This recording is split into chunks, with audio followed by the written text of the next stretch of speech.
भारत का संविधान हमें दायित्व देता है कि हम समाज में वैज्ञानिक दृष्टिकोण बनाएं और ज्ञान अर्जन का भाव रखें, और इसके लिए जरूरी है कि हम जरूरी मुद्दों पर प्रश्न उठाएं। यह वीडियो संविधान के दिए गए इसी कर्तव्य को पूरा करने की एक कोशिश है। India allies have once again reiterated their demand for a meeting with the Chief Election Commissioner. Digital website. There are more than 100 questions which have been answered. Vote होगा तो उसको नहीं बताया मोकपोल होगा, उसको ही बताया। वोट वही जाएगी, अदरवाइज ईवीएम के देश में चुनाव नहीं होने दिया जाएगा। मोकपोल पूरी रात मोकपोल करते रहिए, वोट पकड़ने नहीं है। 17 में इसका डिजाइन बदल दिया गया और कांच को काला कर दिया गया। So whatever you want to ask me, there is a specific question. There is a specific. जब नया वोटर आया तो उसमें भी ये पर्ची नहीं दिख रही थी। केले का पर्चा छापा था लेकिन काटा नहीं, छापा लाइट चालू की, वोटर को दिखाया लेकिन काटा नहीं। All the points you are mentioning have all been discussed, debated at length.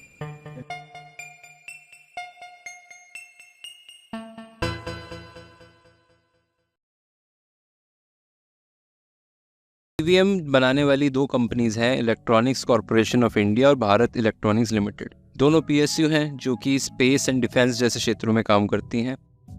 EVM की शुरुआत 1982 में एक बाई इलेक्शन में हुई थी, जो कि हुआ था केरला की नॉर्थ परावूर असेंबली कॉन्स्टिट्यूएंसी में। वाओ, तो ये है इलेक्ट्रॉनिक वोटिंग मशीन। इंट्रोड्यूस करने का रीज़न उस समय होने वाली बूथ कैप्चरिंग को रोकना था, और ये भी रोकना था कि जो इनवैलिड वोट्स होते थे और कई बार मतबेटी चोरी होने की समस्या होती थी। पर जैसे जैसे इलेक्शंस आगे बढ़ते रहे, अपोजिशन पार्टीज़ और सिविल सोसाइटी में भी काफ़ी लोगों के मन में ये सवाल बढ़ता रहा, क्या इलेक्शन हमारे ईवीएम्स के ज़रिए सही में फ्री एंड फेयर हो सकते हैं। गौर करने वाली बात यह भी है कि BJP leader GVL Narasimha Rao ने तो किताब भी लिख दी इस पे, democracy at risk, can we trust our electronic voting machines. इन्हीं डिस्कशंस के बीच एक दिन हरिप्रसाद जी का एक वीडियो आता है। These attacks would be very difficult to detect, but they are actually quite simple. Probably 1 million people in India have the necessary skills. इस वीडियो में वो इलेक्शन कमीशन के ही ईवीएम का इस्तेमाल करके बताते हैं दो तरीकों से कैसे ईवीएम की हैकिंग पॉसिबल है। एक तरीके में जो कंट्रोल यूनिट है उसका डिस्प्ले बदल देते हैं और उसमें एक ब्लूटूथ रेडियो ऐड करते हैं। इस ब्लूटूथ रेडियो के जरिए वो बताते हैं कैसे वो इलेक्शन के टाइम पे वोट्स की बदली कर सकते हैं।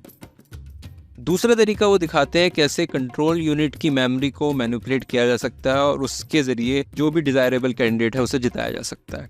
ये वीडियो आने के बाद हरिप्रसाद जी को ईसीआई अरेस्ट करता है ईवीएम चोरी करने के एलिगेशन में, और इन हैकिंग क्लेम्स को भी बकवास करार देता है, क्योंकि जिन कंडीशंस में ईसीआई के हिसाब से ईवीएम रखे जाते हैं वहाँ इस तरह की टेम्परिंग पॉसिबल ही नहीं है जिसमें डिस्प्ले यूनिट्स वगैरह बदली जाए। 2011 में फिर एक पीआईएल फाइल होती है सुप्रीम कोर्ट में, जिसके बाद chief justice SH Kapadia ECI को रिक्वेस्ट करते हैं कि वो वीवीपैट का एक सिस्टम बनाए जिसमें वोटर्स वोट देने के बाद ईवीएम में अपने वोट को एक पेपर स्लिप की फॉर्म में देख सके, जिससे वोटर को 100% इंश्योर हो जाए कि उसका वोट सही जगह जा रहा है। इलेक्शन कमीशन 2012 से 2013 के बीच वीवीपैट्स को डेवलप करता है। 2014 के लोकसभा इलेक्शन में पायलट बेसिस पे ये स्टार्ट भी होता है और धीरे धीरे ये हर असेंबली और लोकसभा इलेक्शन में इस्तेमाल होने लग जाता है। 2019 में सुप्रीम कोर्ट इलेक्शन कमीशन को फिर ये निर्देश देता है कि 2% पोलिंग बूथ्स में ईवीएम और वीवीपैट के बीच में मिलान किया जाए। धीरे धीरे ये मिलान होने भी लग जाता है और अब हमारे जितने भी इलेक्शंस होते हैं वहाँ पे 2% पोलिंग बूथ्स के अंदर वीवीपैट की जो स्लिप्स और ईवीएम के डिजिटल वोट्स के बीच में मिलान होता है। एक इंटरेस्टिंग चीज़ 2017 में भी होती है, जब इलेक्शन कमीशन ऑफ इंडिया सब पार्टीज को इन्वाइट करता है हैक करने के लिए ईवीएम को। ये हैकाथॉन ऑर्गेनाइज होता है, बट इसमें से 2 ही पार्टीज आती हैं। अब इंटरेस्टिंग बात यह है कि ईवीएम को हैक करने का चैलेंज इस तरह का था कि जो भी पार्टी आएगी या जो भी लोग आएंगे उनको ईवीएम हैक करना है बिना खोले। तो कई लोग इसे हैकाथॉन नहीं जोकाथॉन भी बोलते हैं। खैर, आगे बढ़ते हैं। वीवीपैट आने के बाद एक जनरल कंसेंसस सा बनता हुआ लग रहा था कि अब इलेक्शन कमीशन का जो इलेक्शन ईवीएम के जरिए हो रहा है वो बिल्कुल फ्री एंड फेयर है। ओके ठीक है भाई, मैं चलता हूँ। Okay bye. जब आप वोटिंग के लिए पोलिंग बूथ जाते हैं तो वहाँ पे आपको 3 मशीनें दिखती हैं, बैलेट यूनिट, वीवीपैट और कंट्रोल यूनिट। बैलेट यूनिट वो यूनिट है जिसमें आपको सारे कैंडिडेट्स के सिंबल दिखते हैं और आप अपने पसंदीदा कैंडिडेट के आगे वाला बटन दबा के उसको वोट देते हैं। फिर आगे होता है वीवीपैट, जिसमें आप ये चेक करते हैं कि आपने जिस कैंडिडेट को वोट किया वही कैंडिडेट की पर्ची आपको दिख रही है। 7 सेकंड के लिए लाइट जलती है और उस दौरान आप ये चेक कर सकते हैं। और कंट्रोल यूनिट में भी वही वोट रजिस्टर होता है इलेक्ट्रॉनिकली जो आपको वीवीपैट में दिखता है। ये आइडियल सिनेरियो है। और जैसा कि हमने पहले डिस्कस किया, अब 2% पोलिंग बूथ्स में मैचिंग भी कराई जाती है। तो अब क्या गुंजाइश बची हैकिंग या फिर टेम्परिंग की? 2019 में गुजरात से एक IIT दिल्ली ग्रेजुएट और राइट टू रिकॉल पार्टी के फाउंडर राहुल मेहता वीवीपैट के बारे में कुछ ऐसा एनालिसिस देते हैं जिससे फिर से वीवीपैट EVM की विश्वसनीयता पे सवाल उठने शुरू हो जाते हैं। वो सवाल उठाते हैं मेजरली वीवीपैट के काले कांच पर। वो सबसे पहले अपने फेसबुक पे पोस्ट करते हैं और फिर यूट्यूब पे भी अपना एक एनालिसिस देते हैं। जब उन्हें लगता है इसको समझाने के लिए और एफर्ट्स की ज़रूरत है तो वो खुद एक डमी मशीन बनाते हैं और एक सॉफ्टवेयर बना के ये डिमॉन्स्ट्रेट करते हैं और फिर यूट्यूब पे इस डमी मशीन का वीडियो अपलोड करते हैं। वो इंडियन एक्सप्रेस में एक एडवर्टीजमेंट भी छपवाते हैं। ऐसा क्या था जो अपने डेमो और एडवर्टीजमेंट्स के जरिए वो लोगों को समझाना चाह रहे थे? देखते हैं उन्हीं की एक वीडियो के जरिए। नमस्कार मित्रों, मेरा नाम है राहुल चिमन भाई मेहता। मैं ये आपको दिखाना चाहता हूँ कि वीवीपैट के अंदर किस तरह का प्रोग्राम रखा जाए तो कागज के वोट कैसे बदल सकते हैं। इलेक्ट्रॉनिक वोट तो बदल ही सकते हैं, कागज के वोट कैसे बदल सकते हैं। तो ये मैंने एक डेमो के लिए ये एक बैलेट बॉक्स बनाया है। इसमें 3 कैंडिडेट है, केला यानी बनाना, एप्पल और तरबूज वाटरमेलन।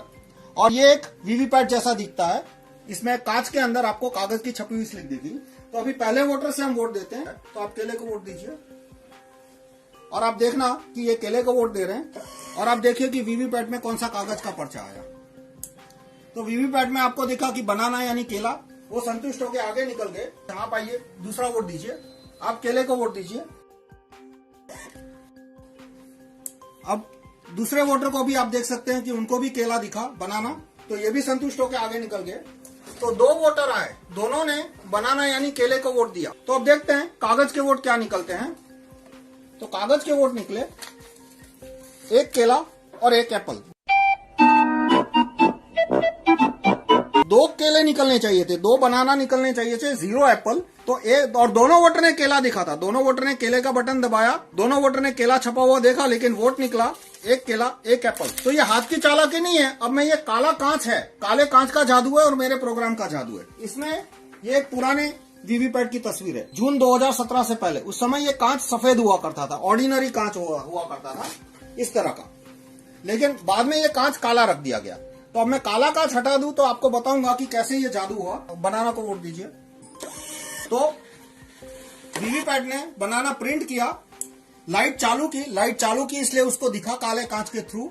और बाद में प्रोग्राम ने जादू क्या किया कि काटे बिना लाइट ऑफ कर दी। तो यदि इस तरह का कांच होता तो दूसरा वोटर है वो कंप्लेन करता, लेकिन जून 2017 में कांच बदल के काला कर दिया, वो भी front side mirror, only back side transparent. तो दूसरे वोटर आइए आप। दूसरे वोटर वो खड़े हैं ईवीएम के सामने, लेकिन उनको दिखेगा नहीं कि पीछे पर्ची छपी हुई है। यदि इस तरह का कांच होता तो उन्हें दिख जाता। अब दोबारा आप केले को वोट दीजिए। तो इस बार प्रोग्राम ने क्या किया, कुछ छापा नहीं, सिर्फ लाइट चालू कर दी। तो पहले वोटर के समय जो केला छपा था वो वही केला दूसरे वोटर को भी दिखा दिया। पहले को तो दिखाया ही था, दूसरे को भी दिखा दिया। और जैसे ही वो आगे निकले, लाइट बंद है यानी दिखेगा नहीं, है तो मैंने कांच खोल दिया इसलिए दिखा, 1 एप्पल की पर्ची छाप दी। अब ये आपको क्यों दिख रहा है, क्योंकि ये कांच मैंने खुला रखा है। मान लो ये कांच बंद रखा होता तो आपको कुछ दिखता नहीं। तो इस तरह से 2 वोटर आए, दोनों ने केले को वोट दिया, लेकिन पर्चियां क्या छपी, 1 केला और 1 एप्पल। तो इस तरह से वीवीपैट में यदि इस तरह का प्रोग्राम डाला जाए और यदि कांच काला हो, जो कि आपको दिख रहा है, प्रोग्राम तो नहीं दिख रहा लेकिन कांच तो दिख रहा है ना कि जून 2017 से पहले सफेद था और आज काला है, तो इस तरह से वोट बदली संभव है। अब वास्तव में वीवीपैट में इस तरह की वोट बदली हो रही है या नहीं, हुई थी या नहीं, वो तो मैं वीवीपैट को खोल के उसका प्रोग्राम चेक करने के बाद ही बता सकता हूं। लेकिन अब ये काले कांच के पीछे कोई सफेद नियत तो मुझे दिख नहीं रही। आपको शायद दिखे तो आप डिसाइड कर सकते हो, वो आपका खुद का डिसीजन है। तो अगर कंसेक्यूटिव वोट हुए, जो कि ज़्यादातर फैमिलीज़ में होगा, फैमिली के ज़्यादातर लोग एक ही कैंडिडेट को वोट देते हैं, तो एक कैंडिडेट ने अगर एक्स पार्टी को वोट दिया तो दूसरी कैंडिडेट जो है उसको भी पिछले कैंडिडेट की पर्ची दिखाई जा सकती है और इस तरीके से वोटों की चोरी हो सकती है। हम ऑनलाइन भी ECI की वेबसाइट पे अलग अलग जगह जो वीडियोस देख पा रहे हैं, उसमें ये पता लगता है कि 2017 से पहले वीवीपैट का कांच ट्रांसपेरेंट होता था। ग्रेजुअली ये कांच डिफरेंट पोलिंग बूथ्स में चेंज होता रहा और ट्रांसपेरेंट की जगह काला कांच लगाया गया। अब देखिए, लेफ्ट साइड कांच ट्रांसपेरेंट है, इसलिए आप अंधेरे में भी देख पा रहे हैं पर्ची को, और वहीं राइट साइड में कांच काला है और पर्ची दिखाई नहीं दे रही। कांच जो है वो बाहर से मिरर है, तो इसका मतलब ये है कि अगर आप बाहर से फ्लैशलाइट भी मारेंगे तो आपको अंदर क्या है वो नहीं दिखेगा। अगर हम इलेक्शन कमीशन की वेबसाइट जाए तो वहाँ पे क्वेश्चन नंबर 83 में ये बताया है कि वीवीपैट डिस्प्ले जो है उसका कांच काला क्यों है। तो उनका कहना है ये उनका एक बैलेंस बनाने का तरीका था, वोट की वेरिफिकेशन भी हो जाए और साथ साथ में वोट की सिक्रेसी भी मेंटेन हो। तो उनके हिसाब से इस टिंट से ऐसा होगा कि कोई दूसरा बंदा वोटर के अलावा स्लिप को आसानी से नहीं देख पाएगा। और उन्होंने बोला कि इनिशियली उन्होंने ट्रायल ट्रांसपेरेंट ग्लास से किया था, बट टेक्निकल कमेटी ने ये सजेस्ट किया कि इसी रंग का कांच होना चाहिए, और पार्टीज को भी डेमोन्स्ट्रेट 10 मई 2013 में इसी कांच के साथ किया गया था।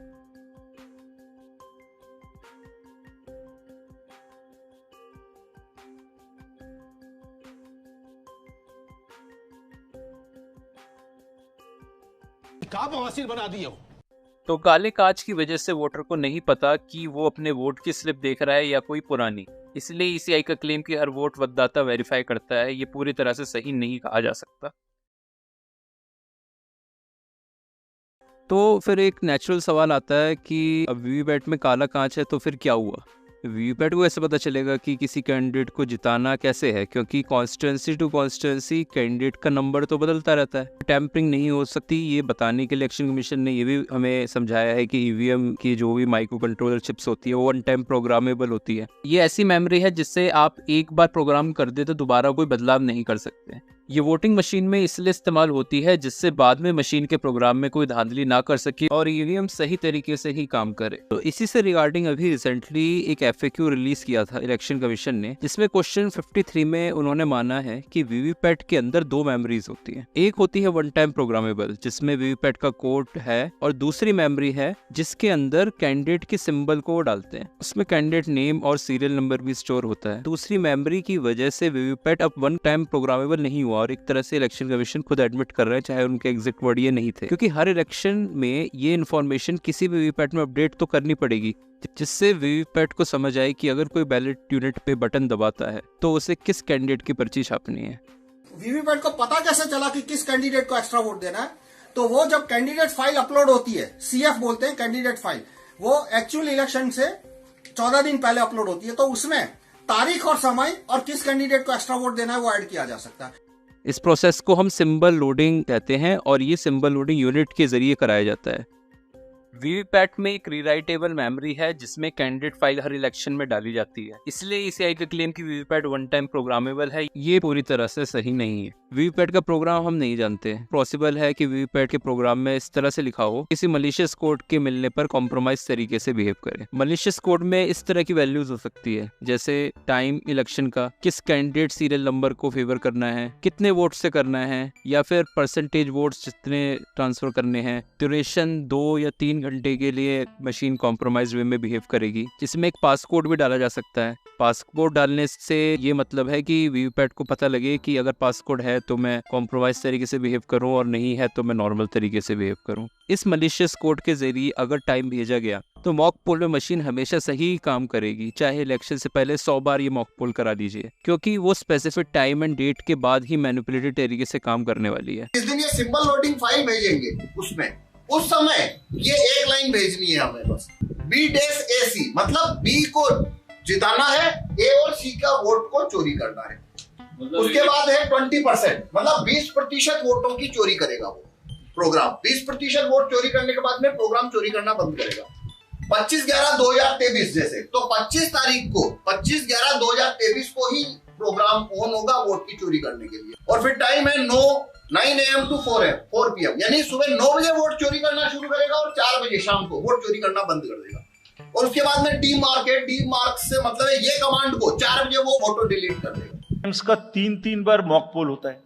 अगर कैंडिडेट फाइल में इलेक्शन डेट एंड टाइम भेजा जाए तो ईवीएम मॉक पोल में सही काम करेगा, पर इलेक्शन के समय वोटों की चोरी कर सकता है। जब ईवीएम इलेक्शन के लिए तैयार करे जाते हैं तो उस समय वीवीपैट की symbol loading process election candidate को दिखाया जाता है। उसके लिए एक स्क्रीन लगाया जाता है। अजम्पशन है कि जो कैंडिडेट फाइल वीवीपैट में जाएगी वही सब कुछ स्क्रीन में डिस्प्ले एग्जैक्ट होगा। ऐसा जरूरी नहीं है कि जो कुछ वीवीपैट में जा रहा है वो सब स्क्रीन पे आए। अगर कुछ एक्स्ट्रा कोड या वैल्यूज कैंडिडेट फाइल में गई है उसका स्क्रीन पे डिस्प्ले होने का कोई मतलब नहीं है। जब तक कोई उस कोड या कैंडिडेट फाइल और यूज हो रहे डिवाइसेस को पब्लिक से एक्सपर्ट्स चेक नहीं करते, कुछ नहीं कहा जा सकता। अब जैसे वीवीपैट में एसएलयू से कैंडिडेट फाइल आई, एसएलयू में भी तो कहीं से बनकर आएगी। तो ईसीआई के एफएक्यू में question 22 administrative process and safeguards को पढ़ के पता लगता है कि एसएलयू के अंदर सिंबल लोडिंग कैसे होती है। तो इसमें सिंबल लोडिंग बीएल के एक विंडोज सॉफ्टवेयर के जरिए होती है। सरल भाषा में समझे तो एक एक्सटर्नल कंप्यूटर या पीसी की मदद से एसएलयू में सिंबल लोडिंग होती है। एक ट्रेनिंग मैनुअल है 2019 लोकसभा इलेक्शन का, जिसमें एसएलयू के अंदर सिंबल लोडिंग कैसे होती है उसकी डिटेल्स है। इसमें दिखाया गया है किसी पीसी के डेस्कटॉप पर सिंबल लोडिंग एप्लीकेशन का शॉर्टकट है। उस पे क्लिक करके ऑप्शन आता है क्रिएट वीवीपैट शीट। उसमें constituency number, name, total candidates enter करते हैं, फिर लैंग्वेज, कैंडिडेट का नाम और सिंबल एंटर करे जाते हैं। इमेजेस लग रहा है पीसी में ही सेव्ड है और वहीं से अपलोड करी जा रही है। लोड बटन पे क्लिक करके ये एसएलयू में लोड होती हैं। देखिए इस स्क्रीन पे लिखा है कि लोड वीवीपैट शीट पे क्लिक करके एसएलयू में लोड होगा और एसएलयू को इस प्रोसेस में पीसी से एक केबल के जरिए कनेक्ट भी करा जाता है। अब इस सेकंड स्टेज में एक केबल के जरिए एसएलयू और वीवीपैट को कनेक्ट करा जाएगा। ये जो दूसरी स्टेज है इस टाइम पर ही स्क्रीन ऐड किया गया है। जब एसएलयू से वीवीपैट में सिंबल लोड होते हैं तो कैंडिडेट उसे देख सकते हैं। इस पीपीटी का नाम first level checking of M3 वीवीपैट्स है। M3 वीवीपैट ही लेटेस्ट वीवीपैट का वर्जन है, तो यही प्रोसेस एसएलयू के लिए एप्लीकेबल अब भी होना चाहिए। इस प्रोसेस को देख के तो बहुत सारे सवाल पैदा होते हैं। क्या पीसी जो बीएल इंजीनियर डीओ के ऑफिस में मांगते हैं और सिंबल लोडिंग के लिए इस्तेमाल करते हैं वो इंटरनेट से कनेक्टेड होता है? और हाँ, तो क्या ये क्लियर होता है वहाँ पर मौजूद सारे कैंडिडेट्स को? उनको समझाया जाता है कि इंटरनेट किस लिए इस्तेमाल हो रहा है? जो सॉफ्टवेयर है सिंबल लोडिंग एप्लीकेशन डीओ के पीसी में जो इंस्टॉल किया जाता है, क्या वो इंटरनेट के इस्तेमाल से ईसीआई के सर्वर से कनेक्ट कर डाउनलोड करते हैं, या फिर कोई एक्सटर्नल डिवाइस जैसे पेन ड्राइव में बीएल के इंजीनियर लाते हैं और उसे पीसी में इंस्टॉल करते हैं? कोई एफएक्यू या डॉक्यूमेंट मुझे तो इस बारे में नहीं मिला है। कैंडिडेट्स को कैसे विश्वास हो कि symbol loading application candidate files के अलावा कोई और इन्फॉर्मेशन या कोड ट्रांसफर नहीं कर रहा है एसएलयू में? क्योंकि फिर एसएलयू वीवीपैट के कॉन्टेक्ट में आएगा और सिंबल लोडिंग एप्लीकेशन का कोड तो ईसीआई किसी पब्लिक एक्सपर्ट से ऑडिट नहीं करवाता उस समय। अगर ये सिंबल लोडिंग यूनिट एक कंप्यूटर से कनेक्ट होती है तो इनके सिस्टम के बाहर के आदमी को कैसे पता कि एसएलयू ऑलरेडी किसी और कंप्यूटर या डिवाइस से पहले कनेक्ट हुआ था या नहीं? हो सकता है एसएलयू पहले से ही कुछ कोड अपने साथ लाया हो जो वीवीपैट को ट्रांसफर कर सकता है कैंडिडेट फाइल के साथ। जो इमेजेस कैंडिडेट सिंबल के तौर पर पीसी से एसएलयू में अपलोड होती हैं कैंडिडेट फाइल बनाने के लिए, कैसे कोई विश्वास कर सकता है कि उसमें कोई हिडन कोड नहीं है? आपको याद दिलाऊंगा इस स्टेप को। स्लाइड के हिसाब से पीसी में कैंडिडेट इमेजेस सेव्ड थी और वहां से इमेजेस अपलोड करके वीवीपैट शीट, दूसरे शब्दों में कैंडिडेट फाइल वीवीपैट में डाली जाती है। इमेज में कोड हिडन करने की टेक्निक को स्टेगनोग्राफी कहते हैं। इसमें इमेज को देख के भी आपको पता नहीं लगेगा कि उसमें कुछ नंबर छिपा है। कुछ नंबर्स या लेटर्स ही काफी हैं टेम्परिंग के लिए जरूरी कमांड देने के लिए। एसएलयू ईवीएम इंफ्रास्ट्रक्चर का पार्ट है और हर इलेक्शन से पहले अनिवार्य रूप से कंप्यूटर से कनेक्ट होता है और फिर वो वीवीपैट के संपर्क में आता है। इसलिए ईवीएम वीवीपैट को एक स्टैंडअलोन सिस्टम बोलना सही नहीं होगा। ईसीआई कहता है कि 2 बार ईवीएम्स का रैंडमाइजेशन होता है, एक बार फर्स्ट लेवल चेकिंग के समय और एक बार जब ईवीएम तैयार करे जाते हैं मेन इलेक्शंस के लिए। पर क्योंकि इस रैंडमाइजेशन के बाद वीवीपैट एसएलयू पीसी का इंटरेक्शन होता है, इसका कोई फायदा नहीं रहा। दूसरे शब्दों में रैंडमाइजेशन के बाद सिंबल लोडिंग होती है जिससे ईवीएम को चुनावी क्षेत्र की कैंडिडेट्स की इंफॉर्मेशन मिल जाती है, तो फिर इसका कोई खास फायदा नहीं है। मेरे ये सारे सवाल एक्चुअली कोई जवाब मांगने से ज्यादा ये पॉइंट रखने के लिए है कि किसी आम वोटर, चाहे वो पढ़ा लिखा हो या अनपढ़, उसके लिए इलेक्ट्रॉनिक वोटिंग के प्रोसेस में सब सही चल रहा है इसे वेरीफाई करना संभव नहीं हो सकता। जर्मनी में इसे कंसेप्ट ऑफ एग्जामिनेबिलिटी कहते हैं। इसी बेसिस पे वहाँ पे ईवीएम जो था वो बैन किया गया था। इसके हिसाब से किसी सिस्टम का बेसिक टेस्ट ये होता है कि कोई आम आदमी बिना एक्सपर्ट नॉलेज के समझ सकता है उसे या नहीं। आजकल 1-2 एक्सपर्ट भी चल रहे हैं सोशल मीडिया पे, वो कहाँ की डिग्री हैं, कहाँ के एक्सपर्ट हैं, थोड़ा देखना भी चाहिए। ईसीआई के हिसाब से वीवीपैट लाके हमने सिस्टम वेरीफाइबल कर दिया है, पर काला कांच लगने के बाद we are back to square one, क्योंकि अब हमें फिर से वोटर्स को इलेक्शन प्रोसेस की बहुत सी ऐसी चीजों के सही होने पर बिलीव कराना पड़ेगा जो वो खुद वेरीफाई नहीं कर सकता। टेक्निकल मुद्दों के अलावा भी दूसरे ऐसे पहलू हैं जो बहुत चिंताजनक है। जैसे अभी एक न्यूज बहुत पॉपुलर हुई कि बीईएल के 4 इंडिपेंडेंट डायरेक्टर्स बीजेपी से हैं।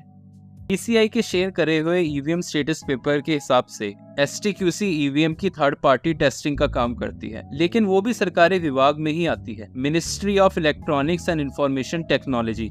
ये बात स्टेटस पेपर में क्लियर नहीं है, एसटीक्यूसी की वेबसाइट पर जाके क्लियर हो जाता है। वेंकटेश नायक जी ने काफी आरटीआई लगाई है ईवीएम के बारे में जरूरी जानकारी पब्लिक करने के लिए।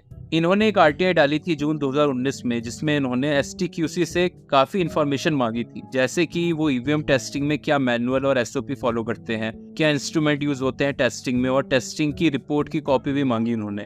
तो उन्हें बड़े मुश्किल से जवाब मिले काफी अपील्स हायर अथॉरिटीज पे करने के बाद, पर ज्यादातर जरूरी सवालों के जवाब फिर भी नहीं मिले। अलग अलग तरह की आरटीआई की एग्जम्पशंस का हवाला देकर जवाब नहीं दिए। एक आर्टिकल वेंकटेश जी ने टेक्निकल एक्सपर्ट कमेटी के बारे में भी लिखा है, जिसमें वो ईवीएम स्टेटस पेपर को स्टडी करते हैं और उन्हें पता लगता है कि टेक्निकल कमेटी के मेंबर्स वीवीपैट के आविष्कारकों की लिस्ट में भी है। ईवीएम के अंदर कोई धांधली हो सकती है, ऐसे जो भी संदेह होते हैं इन्हें टेक्निकल कमेटी ही चेक करती है और वोटिंग सिस्टम के डिजाइन का भी स्वतंत्र ऑडिट करती है। कमेटी अपने ही बनाए हुए इन्वेंशन को जज करे, ये कुछ सही नहीं लगता। हाल ही में इलेक्शन कमीशन का भी पार्लियामेंट में नया सिलेक्शन रूल पास हुआ है, जिसके हिसाब से सरकार से 2 लोग और अपोजिशन से 1 इलेक्शन कमीशन को सेलेक्ट करेंगे। बेसिकली अब सरकार का मेजॉरिटी वोट है सिलेक्शन में और वो अपने पसंद के कैंडिडेट को आसानी से चुन सकते। Farmer election commissioner Arun Goyal का भी अभी शॉकिंग और अनएक्सपेक्टेड रेजिग्नेशन हुआ है। ये जस्ट इलेक्शन शेड्यूल डिक्लेयर होने के कुछ दिन पहले ही होता है। रेजिग्नेशन के बाद कई बातें सुनने में आती हैं उनके चीफ इलेक्शन कमिश्नर और गवर्नमेंट से मतभेदों की, बट ये अभी अफवाह ही है। 2 पोजीशन खाली रह गई थी जो फिर नए सिलेक्शन प्रोसीजर से फिल हुई हैं। What the hell is going on? अगर हम ईवीएम को क्रिटिसाइज करते हैं तो यही सवाल उठता है कि ईवीएम नहीं तो क्या, बैलेट पेपर वापस? मेरा जवाब है हाँ, क्योंकि बैलेट पेपर जब हटाया गया था उस समय और आज के समय की परिस्थितियों में कुछ फर्क है। बैलेट पेपर और ईवीएम की तुलना करने के लिए मैंने 4 पॉइंट्स में इस डिस्कशन को विभाजित किया है, तो बारी बारी देखते हैं। पहला आर्ग्यूमेंट है विजिबिलिटी का। तो जो फ्रॉड की विजिबिलिटी है वो बैलेट पेपर में फिर भी है, लेकिन ईवीएम में आपको कोई विजिबिलिटी नहीं होगी। चंडीगढ़ मेयर पोल्स का ही एग्जाम्पल ले लेते हैं। वहां पर जो भी प्रिसाइडिंग ऑफिसर था वो धांधली कर रहा था, वो कैमरे में कैद हुई। इसी वजह से सुप्रीम कोर्ट डिसीजन ले पाया कि आप कांग्रेस कोलिशन का कैंडिडेट ही विनर है, ना कि बीजेपी का कैंडिडेट। पर ईवीएम से धांधली हुई तो वो किसी सीसीटीवी कैमरे में कैद नहीं होगी। दूसरा आर्ग्यूमेंट है स्केल का। अगर बैलेट पेपर से धांधली करनी है तो इसमें आपको ज्यादा लोगों को खरीदना है, आपको ज्यादा बूथ कैप्चर करने हैं या फिर ज्यादा मतपेटी बदलनी है। लेकिन अगर ईवीएम से धांधली करनी है तो एक झटके से सॉफ्टवेयर में टेम्परिंग करके या कुछ एसएलयूज को टेम्पर करके आप वीवीपैट टेम्पर कर पाएंगे, तो बहुत आसानी से लार्ज स्केल की टेम्परिंग हो सकती है, मतलब पूरे इलेक्शन की टेम्परिंग हो सकती है। तीसरा पॉइंट है समय का। ईवीएम में डेफिनेटली जो काउंटिंग होती है वो फास्ट होती है बैलेट पेपर के मुकाबले। ईवीएम का रिजल्ट जहां कुछ घंटों में आ सकता है, वहीं 2-3 दिन बैलेट पेपर काउंटिंग में लग सकते हैं। हालांकि स्टाफ बढ़ाया जाए तो हम इसे और जल्दी काउंट कर पाएंगे, बट उससे कुछ कॉस्ट भी बढ़ जाएगी। पर सवाल है कि क्या 2-3 दिन ज्यादा काउंटिंग में लगना कोई खास परेशानी है? अगर हम गौर करें इस साल की लोकसभा इलेक्शन शेड्यूल को, तो हम 44 दिन में इलेक्शन कंप्लीट करा रहे हैं। इतना टाइम लगने के रीजंस वाजिब हैं, पर अगर हम इतना लंबा पीरियड इलेक्शन के लिए एक्सेप्ट कर सकते हैं तो काउंटिंग में 2 दिन और लग जाएंगे तो क्या नुकसान होगा? ज्यादा महत्वपूर्ण ये है कि जनता की मांग के हिसाब से सही वोटिंग मेथड का इस्तेमाल करा जाए। Why isn't it possible? It's just not. एक पॉइंट आता है कॉस्ट का। किसी एक इलेक्शन में तो खैर बैलेट पेपर ईवीएम से सस्ता पड़ेगा, पर लंबे पीरियड को देखा जाए तो ईवीएम से इलेक्शन का खर्चा कम होता है, क्योंकि ईवीएम एक बार खरीदा जाता है और बैलेट पेपर बार बार। साथ में बैलेट पेपर में काउंटिंग का स्टाफ भी ज्यादा लगता है। अब मैं आपका ध्यान दिलाना चाहूंगा भारत सरकार के बजट पे। 2023-24 में बजट था 45 लाख। 5 साल से इसे गुणा करें तो ये होता है 225 लाख। अब बताइए, आप चाहते हैं कि इन 225 लाख करोड़ का इस्तेमाल सही हो, इसलिए आपके पसंद की सही सरकार आए, या फिर आप कुछ 100 या कुछ 1000 करोड़ रुपए बचाने पर ध्यान देंगे? अगर फिर भी इलेक्शन कमीशन को लगता है कि उसे फंड की कुछ कमी है, तो वो पूरे साल जनता से पैसे इकट्ठे कर सकती है। बहुत पैसा इकट्ठा होगा। खासकर छोटी पार्टियां तो काफी चंदा देंगी इन्हें, जिन्हें लगता है कि उनके अस्तित्व को ही ईवीएम से खतरा है। वो इलेक्शन के समय पोलिंग बूथ में एक दान पेटी और यूपीआई कोड लगवा सकते हैं। वहां भी लोग इन्हें बहुत फंड करेंगे जो बैलेट पेपर के समर्थक है। पीएम केयर्स फंड की कामयाबी का उदाहरण हमें भूलना नहीं चाहिए। सही बोले तो जो देश दुनिया की तीसरी सबसे बड़ी अर्थव्यवस्था बनने के अग्रसर है, उसके लिए चर्चा करना भी सही नहीं है। महमूद प्राचा और भानु प्रताप जी अलग अलग जगह प्रदर्शन करते हैं ईवीएम के खिलाफ। फिर 6 जनवरी को जंतर मंतर में हजारों लोग इकट्ठा होते हैं ईवीएम के खिलाफ प्रदर्शन करने के लिए। ईवीएम की खामियों को एक डेमो के जरिए समझाया जाता है। मेन स्ट्रीम मीडिया इसका पूरी तरह से ब्लैकआउट करता है। 31 जनवरी को बारिश में हजारों लोग जंतर मंतर में प्रदर्शन करते हैं। 22 फरवरी को दिग्विजय सिंह और उदित राज को ईवीएम के खिलाफ प्रदर्शन करने की अनुमति नहीं दी जाती और उनकी गिरफ्तारी होती है। 28 जनवरी को ईवीएम के लूपहोल्स का एक डेमोन्स्ट्रेशन होता है जयपुर प्रेस क्लब में। 11 मार्च को ईवीएम हटाओ सेना प्रेस कॉन्फ्रेंस करती है, जिसमें एक और डेमो कराया जाता है और लोगों के सवाल लिए जाते हैं। मुंबई से काफी रजिस्टर्ड पार्टीज आती हैं इस मुद्दे का समर्थन करने के लिए। ईवीएम हटाओ सेना की तरफ से राहुल मेहता जी इलेक्शन कमीशन को 40,000 का डीडी बनाते हैं। ये रिक्वेस्ट करने के लिए उन्हें ईवीएम दिया जाए, जिससे नागरिकों द्वारा भी ईवीएम का निष्पक्ष ऑडिट किया जा सके। जो वो चाह रहे हैं उसे हम ब्राजील में होने वाले इलेक्ट्रॉनिक वोटिंग मशीन के पब्लिक सेफ्टी टेस्ट से कंपेयर कर सकते हैं। ये एक फिक्स्ड इवेंट है जो वहाँ हर इलेक्शन साइकिल में कराया जाता है। एक्सपर्ट्स वोटिंग मशीन की कमियां ढूंढते हैं जो फिर इलेक्शन होने से पहले ठीक कराई जाती हैं और फिर से एक्सपर्ट्स वेरीफाई करते हैं कि ये सब ठीक हुआ या नहीं। कुछ रिक्वायरमेंट्स है वहाँ, उसे पूरा करने वाला कोई भी 18+ एज का नागरिक इस टेस्ट का पार्ट बन सकता है। वो बताते हैं कि ये डिब्बा है, वो टूल बॉक्स जैसा डिब्बा होता है। ईवीएम हटाओ सेना कुछ चिंतित नागरिकों का एक समूह है जो कोशिश कर रहा है कि सारी पार्टियां पोलिंग बूथ में बैलेट पेपर भी रखा जाए, इस मांग को आगे बढ़ाने के लिए साथ आए। इसी कोशिश का नतीजा होता है कि 143 रजिस्टर्ड पार्टियां डिमांड आगे बढ़ाती हैं कि पोलिंग बूथ में ईवीएम के साथ बैलेट पेपर भी रखा जाए। क्योंकि ईवीएम में चाहे जो भी धांधली का अंदेशा हो, कुछ लोग फिर भी ईवीएम के समर्थक है। इसलिए इस समय सबसे उचित ये होगा कि पोलिंग बूथ में हर वोटर को विकल्प मिले, जो जिस तरीके से वोट करना चाहता है वैसे करे। किसी पर कोई भी वोटिंग मेथड जबरदस्ती थोपा ना जाए। भारत अलायंस की 100 पार्टियां और इसके अलावा और दूसरी पार्टियां भी हैं जो मांग कर रही हैं कि पोलिंग बूथ में बैलेट पेपर रखा जाए। इनमें से 43 पार्टियों ने ईसीआई को लेटर भी लिखा है, ये कहते हुए कि पोलिंग बूथ में बैलेट पेपर का ऑप्शन भी रखा जाए, क्योंकि काले कांच की वजह से अब पेपर स्लिप काउंट और मैच करके भी ईवीएम की विश्वसनीयता साबित नहीं हो सकती। ये मांग भी कुछ अनोखी नहीं है। यूएसए में हर मतदाता को ऑप्शन मिलता है कि इलेक्ट्रॉनिक मेथड से वोट करें या फिर पेपर बैलेट से। वहां हर स्टेट में ही मतदाताओं को वोटिंग मेथड चूज करने का ऑप्शन मिलता है। देखिए, ये है ऑप्शन पेपर बैलेट का और ये आपको वहां 90% राज्यों में मिलेगा। वहां पेपर बैलेट पे स्टैंप नहीं होता, पर वो पेन से कैंडिडेट के आगे मार्क करते हैं, इसलिए उसे हैंड मार्क बैलेट पेपर कहते हैं। बैलेट पेपर में हैंड से ही काउंटिंग करी जाती है बैलेट्स की। बैलेट मार्किंग डिवाइस में भी बैलेट ही काउंट करते हैं, बस उसमें वोटर बैलेट पेपर पे पेन की जगह मशीन के इस्तेमाल से चॉइस मार्क करता है। और तीसरा है इलेक्ट्रॉनिक वोटिंग मशीन वीवीपैट के साथ, जैसे भारत में है। ये सबसे कम इस्तेमाल होता है यूएसए में। एस्टोनिया, जो देश इंटरनेट के जरिए वोटिंग कराता है, वो भी वोटर्स को बैलेट पेपर का ऑप्शन देता है। कुछ लोगों ने अब बैलेट पेपर की डिमांड को आगे बढ़ाने के लिए एक तरीका खोजा है, जिसकी प्रेरणा माननीय प्रधानमंत्री मोदी जी के मन की बात के एक एपिसोड से ही मिली। अपने मन की बात पोस्टकार्ड के जरिए लिखकर भेजी है। ये 1 करोड़ पोस्टकार्ड देश के अलग अलग हिस्सों से आए हैं, विदेश से भी आए हैं। समय निकालकर इनमें से काफी पोस्टकार्ड को मैंने पढ़ने का प्रयास किया है।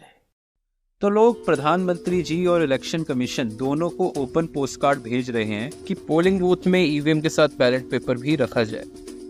उन सभी नागरिकों और संस्थाओं को धन्यवाद जो इस मूवमेंट को आगे बढ़ाने और लोकतंत्र बचाने का काम कर रहे हैं, पर शायद उनकी आवाज हम तक नहीं पहुंची क्योंकि उन्हें मीडिया रिपोर्टिंग मिली ही नहीं। साथ साथ में ये एक बहुत दुख की बात है कि बड़े बड़े जनता की आवाज बोले जाने वाले यूट्यूबर्स भी इस इशू को सही से रिपोर्ट नहीं कर रहे हैं। ये तो अब क्लियर है कि पेपर स्लिप काउंट करके कुछ नहीं फायदा होगा, पर एक दूसरी मांग इंडिया अलायंस कर रहा है। दिग्विजय सिंह का ये ट्वीट देखिए जिसमें वो कह रहे हैं कि वोटर को उसके हाथ में पर्ची दी जाए जिसे फिर वो एक बॉक्स में खुद डाल सके। क्या ये इस समस्या का सही हल है? इस बारे में राहुल मेहता जी ने अपना मत दिया है। वो पर्ची उसके हाथ में आएगी, इस पे सिंबल छपा होगा, वोटर इसको फोल्ड करेगा और फिर वोटर उसको फोल्ड करके बाहर आएगा और बाहर आके वो डिब्बे में डालेगा। तो मजेदार बात क्या है कि इस पर्ची में 4 पर्चियां हैं, आप देख सकते हो। तो इस तरह की 4-5 पर्ची है, वोटर घर पे छाप के आ सकता है। वो ठीक से रखे तो दूर से एक ही पर्ची दिखेगी, तो इससे तो बोगस वोटिंग और आसान हो गया। एक हमने किताब भी बनाई है, एक these are 40 cases on EVM, इसमें FAQ भी है, थोड़ा पढ़ने का तो कष्ट करिए। मैंने इस किताब को पढ़ा और मुझे ईवीएम के काले कांच से रिलेटेड कोई जजमेंट नहीं मिला है, जो कि ईवीएम से रिलेटेड मेन मुद्दा है अभी। In last 2 years we have done large number of improvements. मैं इलेक्शन कमीशन को धन्यवाद करूंगा क्योंकि उन्होंने एक्सेप्ट किया कि ईवीएम में कुछ कमियां हो सकती हैं जो समय समय में सुधारी जाती है। पर 2019 से राहुल मेहता जी जो डिमांड कर रहे हैं कि काला कांच पारदर्शी करा जाए, उसे क्यों इग्नोर करा गया? और अगर वो सुधार इलेक्शन कमीशन कर देती समय पे तो आज ये बड़ा मुद्दा होता ही नहीं। तो पहले मैं सब एक बार समराइज करना चाहूंगा। इस बात से कोई फर्क नहीं पड़ता कि ईवीएम से चुनावों में कभी कोई धांधली हुई थी या नहीं। महत्वपूर्ण ये है कि आम नागरिक के नजरिए से क्या सिस्टम में कुछ कमियां हैं, क्या वोटिंग सिस्टम विश्वास पैदा करता है। ईवीएम से रिलेटेड कुछ इशू ऐसे हैं जिसमें सबसे बड़ा है वीवीपैट का काला कांच, और इस वजह से भारत के करोड़ों लोगों का विश्वास ईवीएम हासिल नहीं कर पाया है। अगर ऐसा वोटिंग के समय देखने को मिल भी जाए कि पोलिंग बूथ में 7 सेकंड के अंदर ही कुछ लोगों को स्लिप कटती हुई दिख गई, तो भी ये सब मशीन की मेहरबानी पे ही निर्भर रहेगा, क्योंकि वो कुछ लोगों को दिखाता है या कुछ लोगों को नहीं दिखाता, या सबको दिखाता है या अंधेरी में कुछ और पर्चियां छाप देता है। ये सब काले कांच वाली मशीन की मेहरबानी पर ही रहेगा। इसलिए ईवीएम हटाओ सेना की मांग है कि पोलिंग बूथ में मतपत्र यानी कि बैलेट पेपर भी रखा जाए, जिससे जिन लोगों को ईवीएम पे विश्वास नहीं वो बैलेट पेपर से वोट कर सकें। बाकी इलेक्शन कमीशन की मर्जी है कि वो ईवीएम को कंटिन्यू करना चाहे या नहीं। अब भी कई चुनाव पंचायतों में बैलेट पेपर से होते हैं, तो अगर बैलेट पेपर रखा जाएगा तो ज़्यादा ट्रेनिंग की ज़रूरत नहीं पड़ेगी हमारे स्टाफ को, और मशीन से तो कम ही ट्रेनिंग बैलेट पेपर में चाहिए होती है। किसी सभ्य लोकतंत्र में एक नागरिक को हक है और जिम्मेदारी भी है कि वोटिंग सिस्टम पर ज़रूरी सवाल करे, जिससे उसमें सुधार हो और देश के लोकतंत्र की रक्षा हो। इस मांग को ना पूरा करने का मतलब ये है कि अब भी प्रशासन जनता को प्रजा की तरह देखता है, ना कि नागरिक की तरह, और वो उनकी बिल्कुल भी रिस्पेक्ट नहीं करता। इलेक्शन कमीशन के अभी के रवैये को देखे तो ये कुछ ऐसा है कि वो हमसे कह रहे हैं हमने वोटिंग मशीन बना दी है, ये सही है, यूज करना है तो करो, नहीं विश्वास तो हम कुछ नहीं कर सकते। मेरी जनता से अपील है कि अगर आप बैलेट पेपर के समर्थक हैं तो कृपया इलेक्शन कमीशन को पोस्ट कार्ड भेजें और उसकी फोटो वीडियो सोशल मीडिया पे डालें, ट्विटर पे ट्वीट करें give ballot paper option to voters election commission को। साथ में आप और किसी लीडर को भी जो लगता है कि आपके इस मुद्दे का समर्थन करेगा उसको भी आप टैग कर सकते हैं या उसको भी पोस्ट कार्ड भेज सकते हैं। हर रजिस्टर्ड पार्टी को इलेक्शन कमीशन को लेटर भेजना चाहिए और फिर उसे सोशल मीडिया पे भी डालना चाहिए। साथ में अपने चुनावी पैम्फलेट में भी बैलेट पेपर की मांग को जरूर रखें। और जो ईवीएम वीवीपैट के समर्थक हैं उन्हें कम से कम ईसीआई से ये तो बोलना चाहिए कि आपने वीवीपैट का डिजाइन ऐसा क्यों रखा जहां पे वोटर अपनी चॉइस सही से वेरीफाई कर पाए या नहीं, इस बात का डाउट रह जाए। इतना सवाल तो सभी को करना चाहिए। मैं आपको बता रहा हूँ ईवीएम के बिना नरेंद्र मोदी चुनाव नहीं जीत सकता है। राहुल गांधी जी, आप इंडिया अलायंस को रिप्रेजेंट कर रहे हैं तो इतना ढीला प्रोटेस्ट मत करिए। ईवीएम एक साइड मुद्दा नहीं हो सकता कि आप अपनी पूरी रैली की स्पीच में 2-3 लाइन ईवीएम की भी बोलकर निकल जाए। ईवीएम पे भरोसा नहीं करते तो आपका पूरा कैंपेन ही इसी पर होना चाहिए। इसमें से कागज निकलता है, वोट मशीन में नहीं है, वोट कागज में है। ठीक है, आप मशीन चलाइए मगर कागज की भी गिनती कर दीजिए। जो बहुत बड़े बड़े यूट्यूब चैनल्स हैं वो भी इस बारे में सही रिपोर्टिंग नहीं कर रहे हैं, जिस वजह से जो चंद चैनल रिपोर्टिंग कर रहे हैं उनको आसानी से प्रेशराइज करा जा रहा है कि आप अपनी वीडियो हटाओ या प्राइवेट करो, और बहुत सारी हुई भी है। इसलिए मैं सबसे दरख्वास्त करूंगा कि अपनी अपनी सब लोग वीडियोस बनाएं और खुल के आए इस मुद्दे पे।